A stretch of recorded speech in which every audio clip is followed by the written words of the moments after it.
20-бөлүм. Сирия падышасы Бенадат өзүнүн баардык аскерин жыйнап, 32 падышасын ээрчитип, аттары майдан арабалары менен барып, Самарияны курчоого алып кол салды.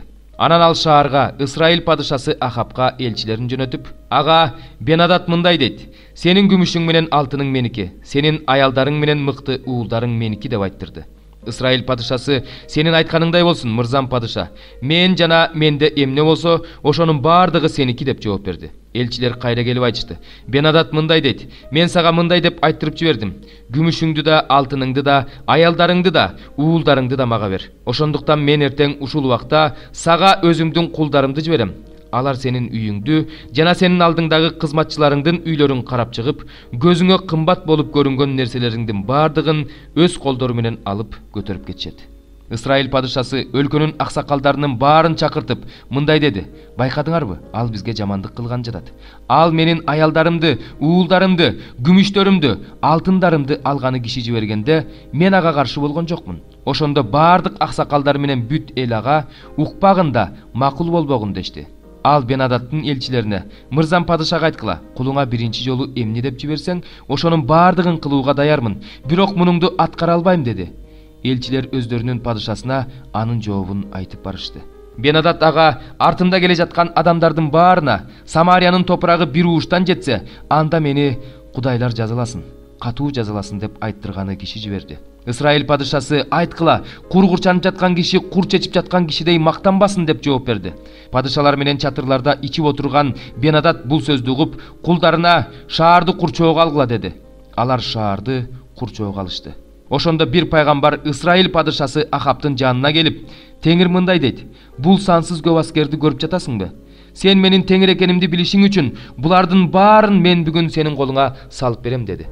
Ахап: "Ким аркылуу?" деп сурады. Ал ага: "Теңир мындай дейт: Дубан башчыларынын кызматчылары аркылуу" деп жооп берди. Ахап: "Салгылашты ким баштайт?" деп сурады. Ал: "Сен" деди. Ахап дубан башчыларынын кызматчыларын эсептегенде, алардын саны 232 болду. Алардан кийин бүткүл элди санаганда баардык Исраил уулдардын саны 7000 болду. Алар чак түштө аттанып чыгышты. Бенадат өзүнө жардамдашкан 32 падыша менен чатырларда мас болгуча ичти. Адегенде дубан башчыларынын кызматчылары чыгышты. Бенадат жиберген кишилер келип, ага Самариядан кишилер чыгышканын билдиришти. Ал тынчтык менен чыгышса да, согушканы чыгышса да, тирүүлөй колго түшүргүлө деди. Шаардан дубан башчыларынын кулдары чыгышты. Алардын аркасынан аскерлер чыгышты. Ар бири өз душманын талкалап жатты. Сириялыктар качып жөнөштү. Исраилдыктар алардын артынан кууп жөнөштү. Сирия падышасы Бенадат болсо атчан жоокерлер менен качып кетти. Исраил падышасы чыгып, майдан арабалар менен аттарды тартып алып, сириялыктарды катуу талкалады. Жанагы пайгамбар Исраил падышасынын жанына келип: "Бар, күч топто. Эмне кылышың керек экенин билип байкаштыр. Анткени бир жыл өткөндөн кийин Сирия падышасы сага кайра кол салат" деди. Сирия падышасына аскер башчылары мындай дешти: "Алардын кудайы тоо кудай экен. Ошондуктан алар бизди жеңишти. Эгер биз алар менен түздүктө салгылашсак, анда биз сөзсүз жеңебиз. Ошондуктан мындай кыл: падышалардын ар бирин турган ордунан алып, алардын ордуна дубан башчыларын кой. Канча аскер кырылса, ошончо аскер жыйна. Канча ат кырылса, ошончо ат жыйна. Канча майдан араба талкаланса, ошончо майдан араба жыйна. Алар менен түздүктө салгылашабыз, ошондо аларды сөзсүз жеңебиз." Алардын сөзүн угуп, ал ушундай кылды. Бир жыл өткөндөн кийин Бенадат сириялыктарды чогулту да Исраил менен салгылашуу үчүн Апейикке жөнөдү. Исраил уулдары да жыйналып, азык-түлүк алып, аларга каршы аттанышты. Исраил уулдары алардын каршысына анча чоң эмес, текенин эки үйүрүндөй болуп жайгашты. Сириялыктар болсо жер бетин каптап калды. Кудайдын кишиси Исраил падышасынын жанына келип, "Теңир мындай дейт: Сириялыктар Теңир өрөөндүн кудайы эмес, тоо кудай деп айтышкан үчүн мен бул сансыз аскерди сенин колуңа салып берем. Ошондо силер менин Теңир экенимди билесиңер" деди. Ошентип алар бири-биринин каршысында 7 күн турушту. 7-нчи күнү салгылаш башталды. Исраил уулдары сириялыктардын 100 000 жөө аскерин бир күндө талкалашты. Калгандары Апейик шаарына качып кетишти. Ал жерде калган 27 000 адамды дубал басып калды. Бенадат болсо шаарга качып келип, ички бөлмөлөрдүн биринен экинчисине чуркап жүрдү. Кулдары ага Ысрайыл тукумунун падышалары ырайымдуу деп укканбыз. Андыктан белибизге зумбал курчанып, башыбызга жип салып, Ысрайыл падышасына барууга уруксаат кыл. Балким ал сени аяп аман калтырар дешти. Алар белдерине зумбал курчанып, баштарына жип салып Ысрайыл падышасына барып, сенин кулуң Бенадат жан соога дейт дешти. Ошондо тиги ал эмне, али тирүүбү? Ал менин бир тууганым деди. Алар бул сөздү жакшы белги катары кабыл алып, анын оозунан чыккан сөздү илип алып, "Ооба, Бенадат сенин бир тууганың" дешти. Ошондо ал барып аны алып келгиле деди. Бенадат ага келгенде, ал аны өзүнүн майдан арабасына отургузду. Бенадат ага, "Сенин атаңдан менин атам тартып алган шаарларды мен кайтарып берем. Менин атамдын Самарияда базар аянттары болгондой, сенин да Дамаскта базар аянттарың болот" деди. Ахаб ага, "Келишим түзгөндөн кийин мен сени кое берем" деди. Экөө келишим түзгөндөн кийин Ахаб аны кое берди. Теңирдин сөзү боюнча пайгамбар уулдарынын бири экинчисине "Мени саба" деди. Бирок экинчиси макул болбой койду. Ошондо ал Теңирдин айтканын кылбаганың үчүн менин жанымдан кеткенден кийин сени арстан жара тартат деди. Ал анын жанынан кеткенден кийин алдынан арстан чыгып аны жара тартып салды. Ал башка кишини таап, "Мени саба" деди. Ал киши аны жарадар кылгыча сабады. Пайгамбар көзүн жабуу менен жаап алып, жолдо бара жаткан падышанын алдына келди. Падыша жанынан өтүп бара жатканда ал падышага мындай деп кыйкырды: "Кулуң салгылашууга барган. Ошондо бир киши четке чыгып, мага бир кишини алып келип, бу кишини кайтар. Эгер ал жоголуп кетсе, анда сенин жаның анын жаны үчүн кыйылат, же бир талант күмүш тартып бересиң" деди. Кулуң ар кайсы иштер менен алек болуп жатканда ал жоголуп кетти. Ысрайыл падышасы ага, "Сага ошондой өкүм чыгарылсын, өзүң чечип койдуң" деди. Ал ошол замат жабууну көзүнөн алды. Падыша анын пайгамбарлардын бири экенин тааныды. Пайгамбар ага мындай деди: "Теңир мындай дейт: Мен өлүмгө өкүм кылган кишини колуңдан чыгарып жибергениң үчүн сенин жаның анын жаны үчүн кыйылат. Сенин элиң анын элинин ордуна кырылат." Ысрайыл падышасы көңүлү чөгүп, санаага батып, үйүнө Самарияга келди. 3 бөлүм. Ошондуктан биз чыдай албай, Афинде өзүбүз эле калып, бир тууганыбыз Тиметейди жибердик.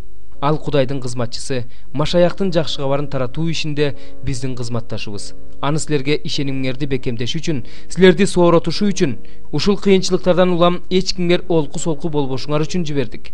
Анткени бизге азап чегүү белгиленгендиги силерге маалым. Азап чегерибиз тууралуу силерге барганыбызда алдын ала айткан элек. Айтканыбыздай болгонун өзүңөр да билесиңер. Ошондуктан мен чыдай албай, ишенимиңер жөнүндө билип келсин деп Тиметейди жибердим. Силерди азгыруучу азгырып, эмгегибиз текке кеткен жокпу? Билейин дедим. Тиметей бизге силердин ишенимиңер, сүйүүңөр жөнүндө жакшы кабар менен келди. Силер бизди кубаныч менен эскерериңерди. Биз сыяктуу эле силер да бизди көргүңөр келерин айтты. Азыр болсо биз, бир туугандар, азап чегип муктаж болуп жатканыбызга карабастан, силер жөнүндө, силердин ишенимиңер жөнүндө угуп сооронуп калдык. Анткени силер теңир жолунда бекем турсаңар эле, биз тирүүбүз. Кудайыбыздын алдында силер үчүн кубанып жатканыбыз үчүн Кудайга кандай ыраазычылык билдирсек болот? Жүзүңөрдү көрсөк экен деп, ишенимиңердин жетишпегенин толуктасак экен деп, күнү түнү чын жүрөктөн сыйынып жатабыз. Кудай атабыз өзү жана Теңирибиз Иса Машаяк биздин жолубузду силерге багыттаса экен. Биздин силерге болгон сүйүүбүз кандай болсо, Теңир силердин бири-бириңерге жана бардык адамдарга болгон сүйүүңөрдү ошондой арттыра берсин. Теңирибиз Иса Машаяк өзүнүн бардык ыйыктары менен келгенде, Кудай атабыздын алдында ыйыктык жолунда жүрөгүңөр бекем, кемчиликсиз болсун. 2 бөлүм. Небухаднецар өзүнүн падышачылыгынын 2 жылында түш көрдү. Ошондо анын тынчы кетти. Түшү эсинен чыгып кетти. Ошондо падыша өзүнүн түшүн айттырыш үчүн жашыруун сырларды билүүчүлөрдү, төлгөөчүлөрдү, сыйкырчыларды жана каздимдерди чакырууну буйруду. Алар келип падыша алдында турушту. Падыша аларга: "Мен түш көрдүм. Бул түштүн маанисин билгим келип, тынчым кетип жатат" деди. Каздимдер падышага арамей тилинде: "Падыша, түбөлүк жаша, түшүңдү кулдарыңа айт, ошондо биз анын маанисин түшүндүрүп беребиз" дешти. Падыша каздимдерге мындай деп жооп кылды: "Мен айткан сөз өзгөрүлбөйт. Эгерде силер мага түштү жана анын маанисин айтып бербесеңер, анда силерди бөлө чаап, үйүңөрдү ураандыга айландырышат. Эгерде түштү жана анын маанисин айтып берсеңер, анда менден белек жана сыйлык аласыңар. Силерге чоң сый көрсөтүлөт. Ошондуктан мага түштү жана анын маанисин айтып бергиле." Алар экинчи жолу: "Падыша өзүнүн кулдарына түшүн айтсын, ошондо биз анын маанисин түшүндүрүп беребиз" деп жооп беришти.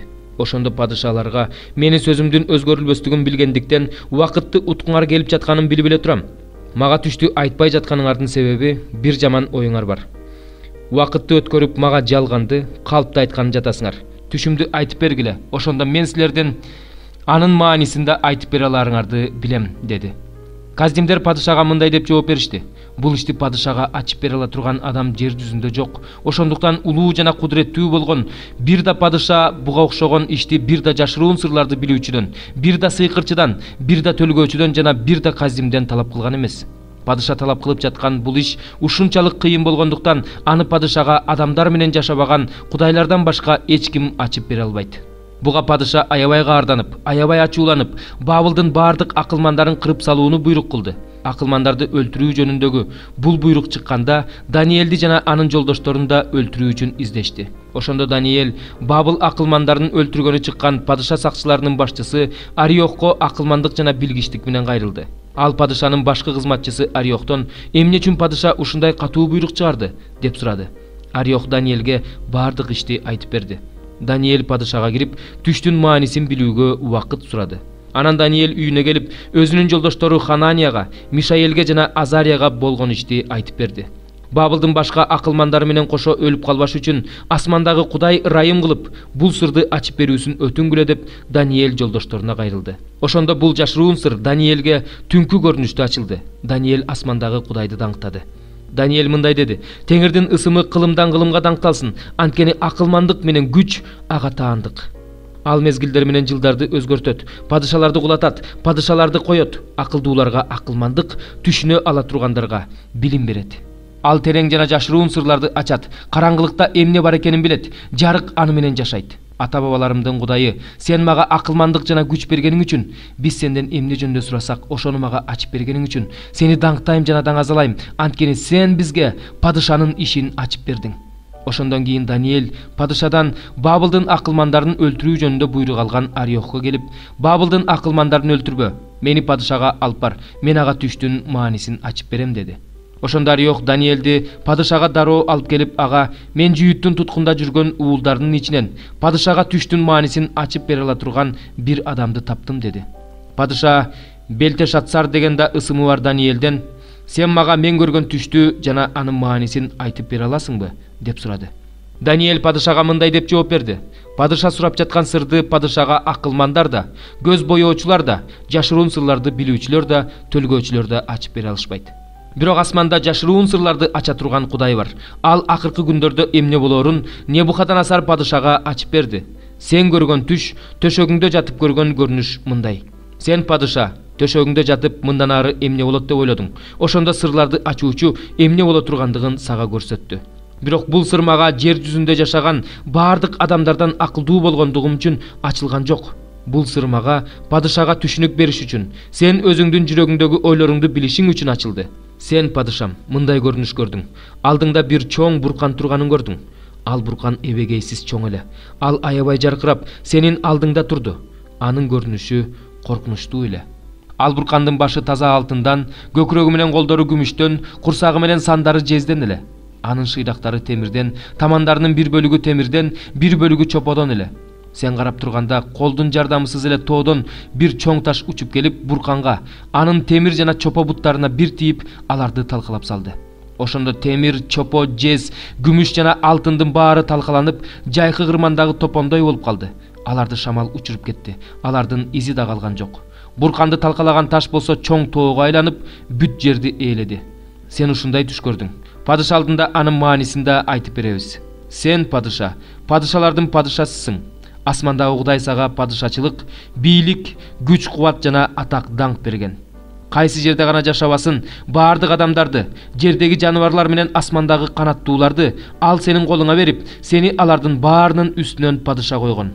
Алтындан жасалган ошол баш сенсиң. Сенден кийин сенин падышачылыгыңдан төмөн болгон башка падышачылык келет. Андан кийин бүт жер жүзүнө үстөмдүк кыла турган 3-чү падышачылык, жез падышачылыгы келет. 4-чү падышачылык болсо темирдей катуу болот. Анткени темир баардыгын талкалап бүлүнткөндөй эле. Ал да баардыгын кыйратуучу темирдей болуп талкалап бүлүнтөт. Сен көргөн буттар жана бир бөлүгү чопо, бир бөлүгү темир болгон буттардын манжалары падышачылыктын бөлүнөрүн билдирет. Ал падышачылыкта темирдин анча-мынча күчү калат, анткени сен чопо менен аралашкан темирди көрдүң.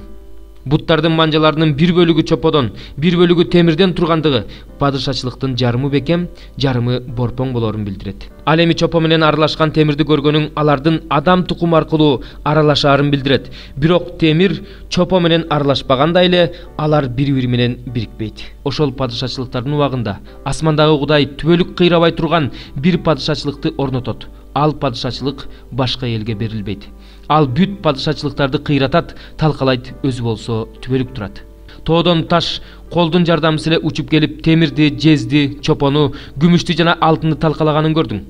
Кудуреттүү Кудай мындан ары эмне болорун падышага билдирди. Бул түш чындык, анын чечмелениши туура. Ошондо Небухаднецар падыша жүз төмөндөп жыгылып, Даниэлге таазим кылып, ага белектерди жана жыпар жыттуу заттарды алып келгиле деп буйрук кылды. Анан падыша Даниэлге: "Чыны менен эле силердин Кудайыңар Кудайлардын Кудайы. Сен бул жашыруун сырды ача алгандан кийин силердин Кудайыңар жашыруун сырларды ачкан падышалардын эгедери" деди. Ошондо падыша Даниэлди жогорку кызматка койду. Ага көптөгөн чоң белектерди берди. Аны Бабылдын баардык дубандарына башчы, Бабылдын баардык акылмандарына эң башкы башчы кылып койду. Бирок Даниэль падышадан өтүнгөндүктөн ал Бабыл өлкөсүнүн иштерин башкарууга Шадрахты, Мейшахты жана Абеднегону койду. Даниэль болсо падыша сарайында калды. 105 забур. Теңирди даңктагыла, анткени ал жакшы. Анткени анын ырайымы түбөлүк. Кудайдын кудуреттүү иштерин ким айтып бүтө алат? Анын бүт даңкын ким жар салып бүтө алат? Адилеттикти сактагандар жана ар дайым чындыкты жараткандар бактылуу. Өз элиңе ырайым кылганда мени эсиңе сал, Теңирим. Мага өзүңдүн куткарууң менен кел. Өзүң тандап алгандардын жыргал турмушун көрөйүн. Элиңдин кубанычына кубанайын. Өзүңдүн мурасың менен кошо мактанайын. Биз өзүбүздүн ата-бабаларыбыз менен кошо күнөө кылдык. Мыйзамсыз иштерди жасадык, жалган иштерди жасадык.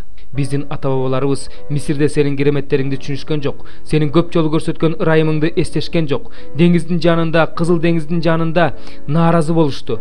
Бирок Теңир аларды өз ысымы үчүн, өз кудуретин көрсөтүү үчүн куткарды. Ал Кызыл деңизге катуу сүйлөдү эле, ал соолуп калды. Аларды деңизден кургак жер менен өткөндөй алып өттү. Аларды жек көргөндөрдүн колунан куткарды. Аларды душмандардын колунан куткарды. Суу алардын душмандарын каптады. Алардын бири да тирүү калган жок. Ошондо алар Теңирдин сөзүнө ишенип, аны даңктап ырдашты. Бирок анын иштерин тез эле унутуп коюшту. Анын буйруктарын күтүшкөн жок. Алар чөлдө дененин каалоолоруна берилип, Кудайды эл жашабаган чөлдө сынашты. Теңир алардын сураганын аткарды, бирок алардын жандарына оору жиберди. Алар кошуунда Теңирдин ыйыктары Муса менен Аарунга көз артышты. Жер жарылып, Датанды жутуп алды. Абрамдын тобун жер басып калды. Алар топтошкон жерден от чыкты. Ыймансыздарды жалын күйгүзүп кетти. Алар Хореп тоосунда музоо жасап алып, ошол жасалма Кудайга табынышты. Ошентип өздөрүнүн даңкын чөп жеген музоонун кебине алмаштырышты. Мисирде улуу ишти жасаган өздөрүнүн куткаруучу Кудайын унутуп коюшту. Анын Хам жеринде көрсөткөн кереметтерин, Кызыл деңизде жасаган коркунучтуу иштерин унутуп коюшту.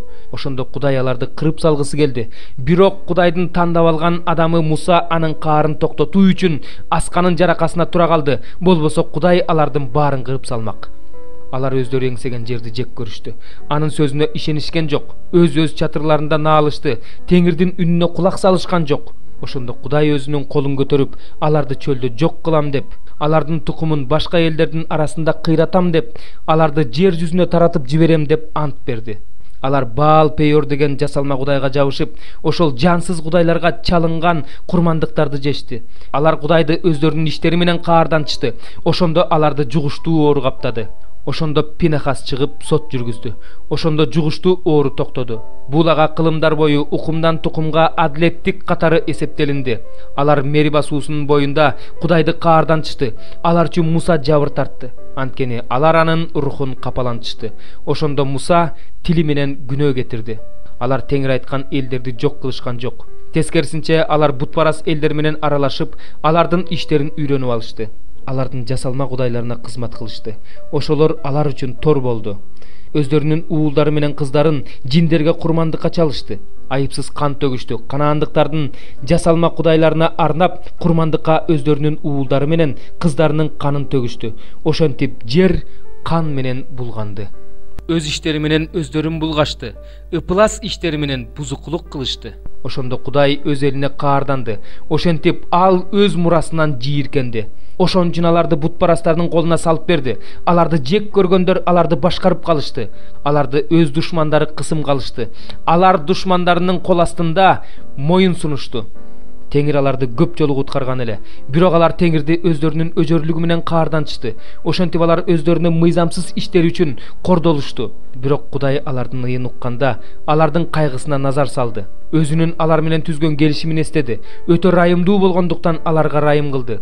Аларды туткундагандардын баарынын аларга карата боорукердигин козгоду. Куткар бизди Теңир. Кудайыбыз, башка элдердин арасынан бизди чогултуп ал. Ошондо биз сенин ыйык ысымыңды даңктайлы, сенин даңкың менен мактаналы. Исраилдин Кудай Теңири кылымдан кылымга даңктала берсин. Ошондо бүт эл Омин Теңирди даңктагыла десин.